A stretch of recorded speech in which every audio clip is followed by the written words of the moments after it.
What is up, good people of America and good people of this world? Matthew here. So, if you have seen my first two videos and heard, like my second video is addressed to Special Agent Mike Messick out of Quantico, Virginia. You know what I mean? Like, I'm not lying about the life that I've led.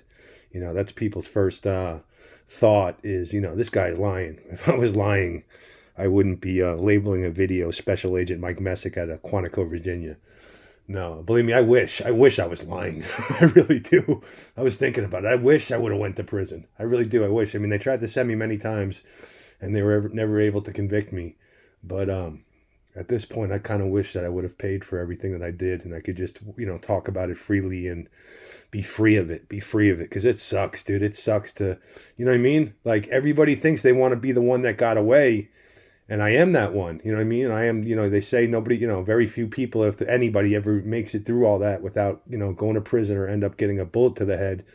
But I am that miracle. You know what I mean? I lived it, off and on for 30 years, you know what I mean?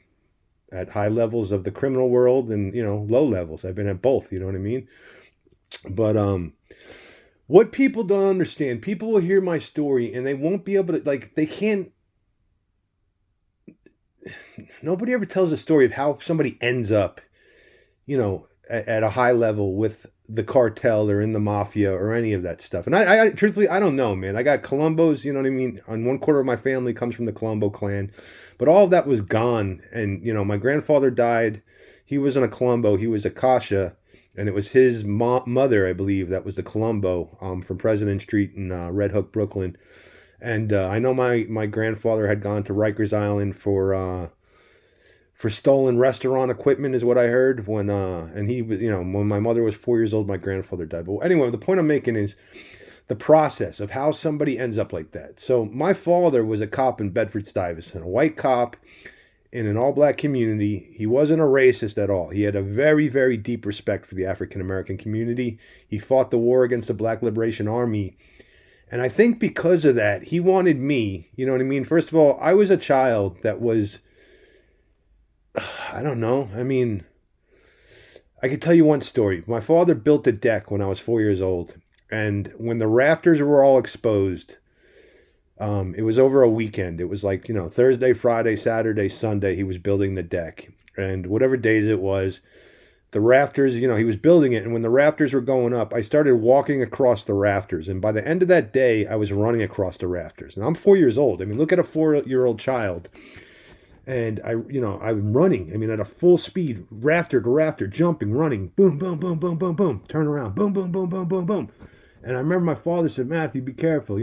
My father would, you know what I mean? I think looking back, it's, I was so fearless that he, like, I think he wanted part of it, like, teach me a lesson, dude, you know what I mean? So I can learn limits or something. So the first day I'm running across them, and then I wake up the next day. Same thing, dude. I'm running across them all day long, running from beam to beam, jumping, jumping. And I remember on the third day, I believe it was a Sunday, and I remember waking up that day and I was sore, really sore. All my muscles were sore from running across those beams. And my father, I go outside in the backyard, and my father was working on the deck, and he was starting to put the decking down on one side of the deck, and I start walking across, and next thing you know, I'm running. And my father goes, Matthew, give it a break, man. It's day 3 now. You've been doing this for 3 days straight. You're going to end up hurting yourself. Give it a break. And I remember looking over at him and, like, in my head being like, no, I got this. I got this. And no sooner that he said that to me, I got up to a full gate, running from beam to beam. Boom, boom, boom, boom, jumping. And all of a sudden, when I put my foot out to catch that beam, it missed and my toe slipped off of it. I went face first right into the end beam, which was a square 4x6, I believe. And I pushed that beam. I was going so fast and so hard with so much inertia that I literally pushed that beam right through the cartilage of my nose to my facial bones. It literally severed my entire cartilage of my nose right to my facial bones is where it stopped. Boom! And my whole face just blew up, blood. Boom! Just fucking tore my nose in half. And I remember my father, he was cool as a cucumber, man. He just picked me up. My mother, as soon as she saw me, she fucking lost it, dude. She was like, oh my God, oh my God. But my father, you know what I mean? He was a cop in Bedford Stuyvesant. So he was just, you know, I mean, he was used to seeing people gunshot. And I remember him telling her, calm, you're going to scare him. Calm the fuck down. He's okay. He's okay. He's okay. He's going to be okay. And, yeah, I was good for knocking myself out at least once a year when I was a child.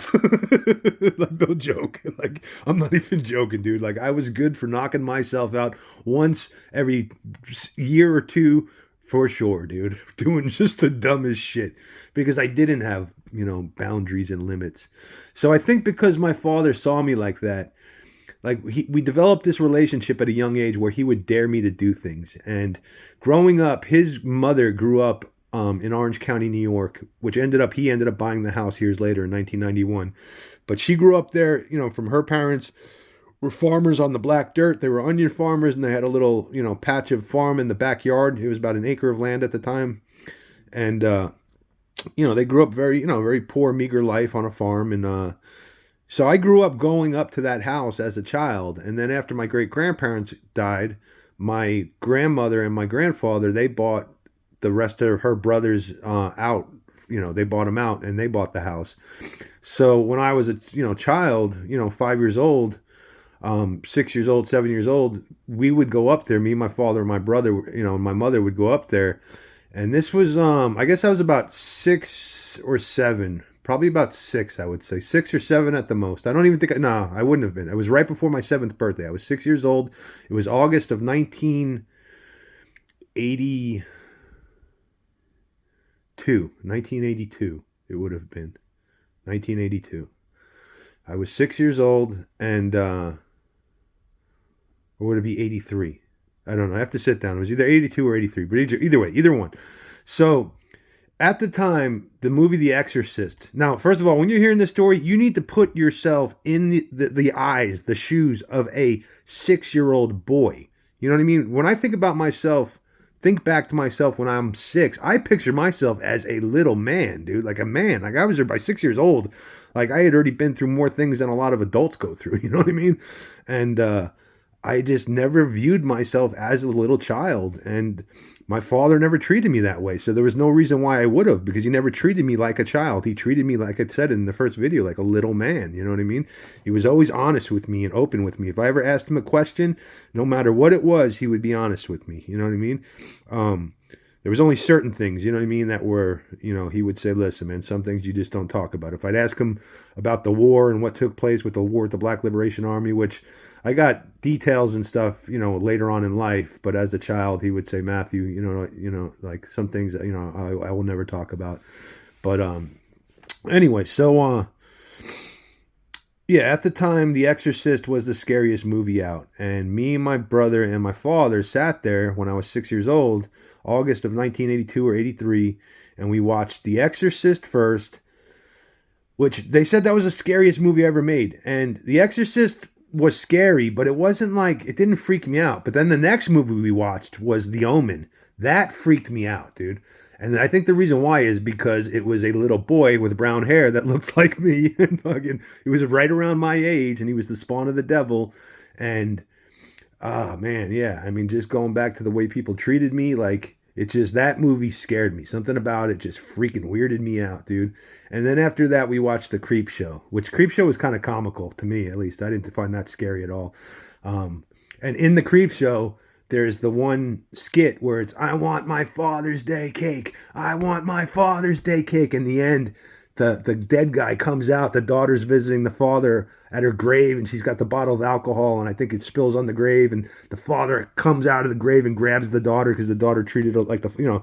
Anyway, so right when we're getting done watching the end of Creep Show, my father disappears and goes out of the room.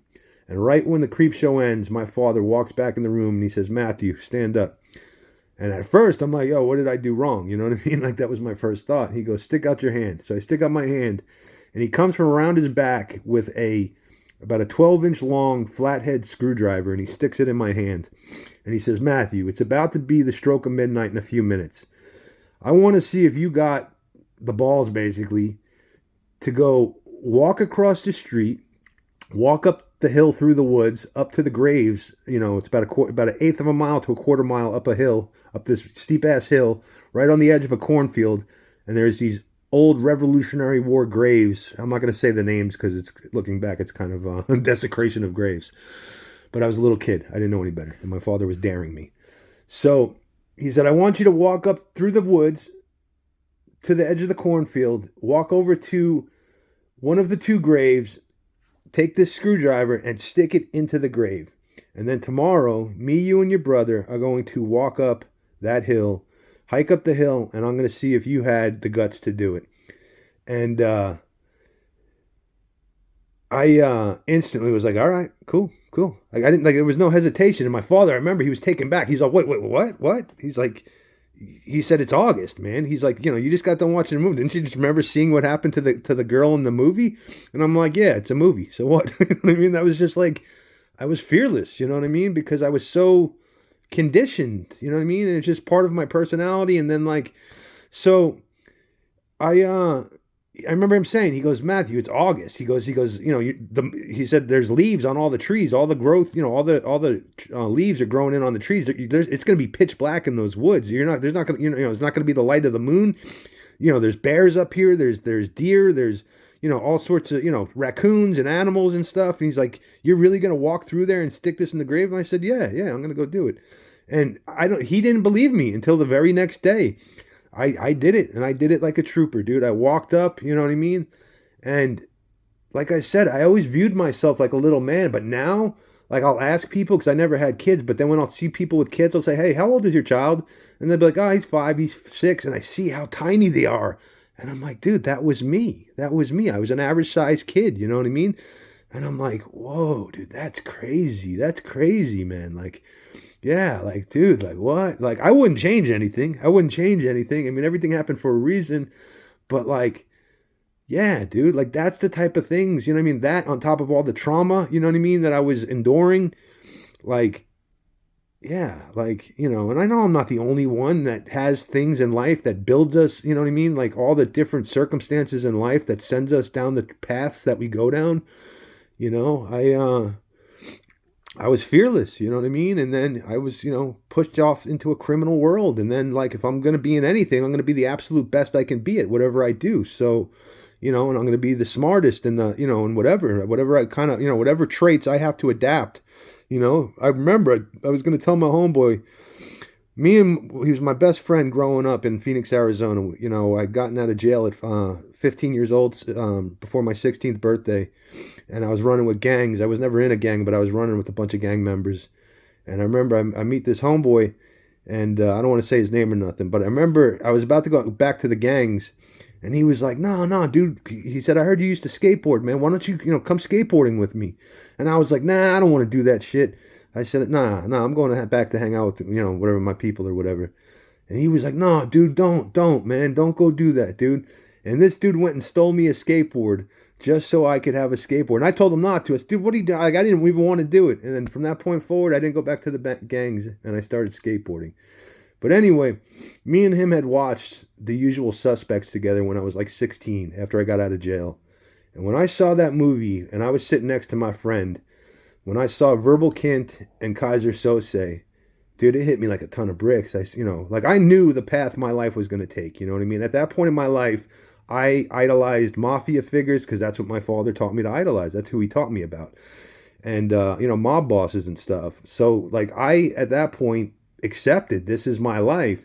But I realized, and I realized things before that. I had realized if I'm going to survive and stay out of prison, I need to become exactly like Verbal Kint and Kaiser Sose. I need to kill my ego. I need to be able to play a role of being a very weak person or just the average person while hiding whatever I'm doing. And that's exactly, it's exactly what I started doing.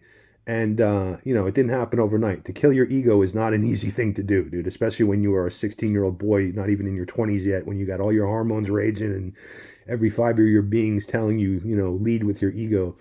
But yeah, no, that's like was my mindset. And, and like to people that aren't in that world, being around killers sounds scary. But for me, it was like, I was always around them. So, and as long as if you're, I don't know, if you're clean and you're pure and you're fucking honorable, it's something like when you don't have fear, people can sense it. You have no fear. When you're totally relaxed, when you're around people that, killers. I could feel a killer's energy from a mile away, dude. And yeah, I've never really had issues with them, you know what I mean? And and then like whatever. I'm not going to go off on a tangent, but yeah, I mean, think about that, dude. Think about, I mean, there's adults that are too scared to watch The Exorcist and The Omen and stuff. I mean, I was a six-year-old boy, you know what I mean? A 6-year-old boy watching supposedly the scariest movie ever made. I think The Omen was much, much scarier, at least for a boy to watch. Especially a boy whose mother used to say, "You're the spawn of the devil." Actually, she didn't actually say that, but she treated me like I was the spawn of the devil. So, yeah, but she's human though, I'm not ever badmouth. I love my mother with all my heart. I would never badmouth my own mother, she had a hard life, and I wasn't a planned child, and I'd shared before, my father was beating her so bad after my brother was born. She already knew she didn't want to have any more kids with him, and it is what it is. So anyway, but yeah, that is one little insight, a part of the process of how I ended up, you know what I mean, in the upper echelons of the criminal world.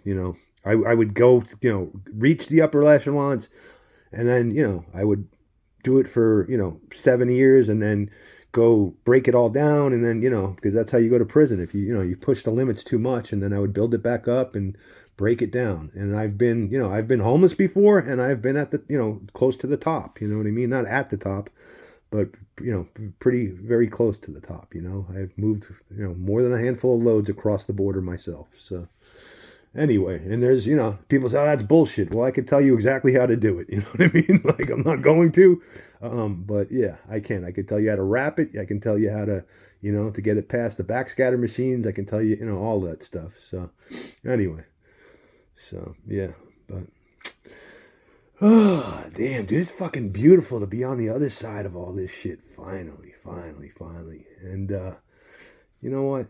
It is what it is. Whatever consequences come, if there is any consequences, I accept them already, dude. You know what I mean? Like, I kind of wouldn't even mind going back to a cage for a while and just working out, dude, doing some pull-ups and just getting 3 square meals, not having to worry about the stress of the world. Not for the rest of my life, but 5 years or so, dude, wouldn't be bad. Not that I want to catch a felony. I definitely don't. I do not want to. I made it through all that without ever being convicted of a felony. So they tried. So anyway, statute of limitations is up. Statute of limitations is up. You know what I mean? So, peace.